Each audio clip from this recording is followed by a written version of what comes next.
What's up, y'all? It's Middleman TV in the building, and today we got to talk about the post-fight reaction, the PBC show, man. What a hell of a show it was, I have to admit.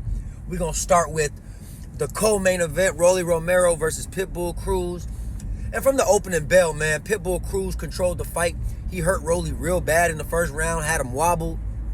And, I mean, Rolly had a couple moments in the fight where he landed some good shots. But overall, man, he could not stop the offensive arsenal of Pitbull Cruz. He kept coming forward the whole fight.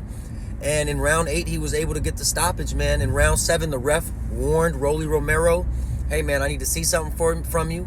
And he didn't see much. He got hurt bad in round 8, and they stopped it. Rolly Romero also got a point taken away from him, I believe, in round 6. But nonetheless,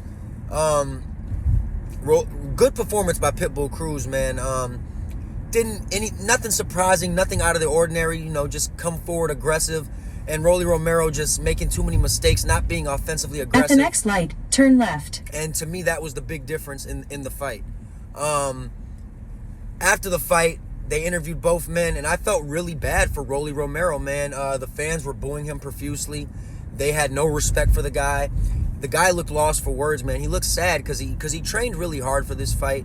And he's a true professional at the end of the day. I know he's known for his shit talking, and a lot of people don't respect him, but I felt bad for Rolly Romero. And to the main event between Sebastian Fundora and Tysu, man, I was really excited for this fight from the very beginning because I knew that this fight... At the light, turn left onto West North Lane. I knew that this fight had the makings of a potential upset or a potential fight of the year, man.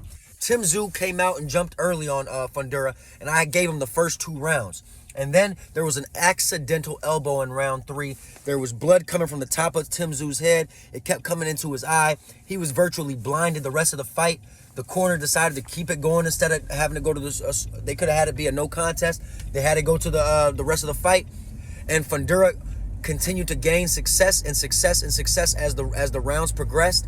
And man, I gave Tysu maybe 3 rounds maximum. I gave Fundora 9 rounds. And Fundora fought a beautiful fight. At the next light, turn right. Not only did Fundora fight a beautiful fight, man, I'm used to watching Fundora fight on the inside. Being 6'6", he never usually uses his range to an advantage. Well, I don't know who trained him in this fight, but man, he did. He used his reach to his advantage, especially when he found out and realized that Tysu was blind.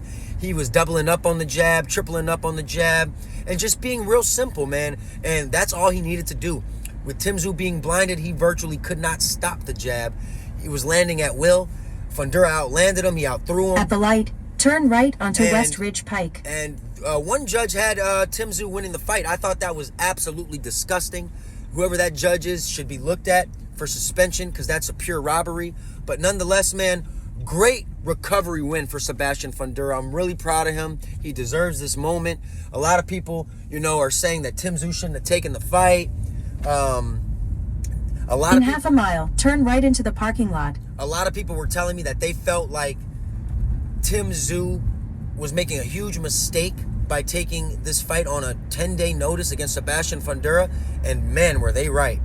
Great win for Sebastian Fundora, and let's see, is he going to get a rematch with Tysu automatically? There's a rematch clause there. Errol Spence walked into the ring after the fight. Is he going to fight Errol Spence? What will happen from here? There's a lot of options at 154 pounds. Things are getting interesting now.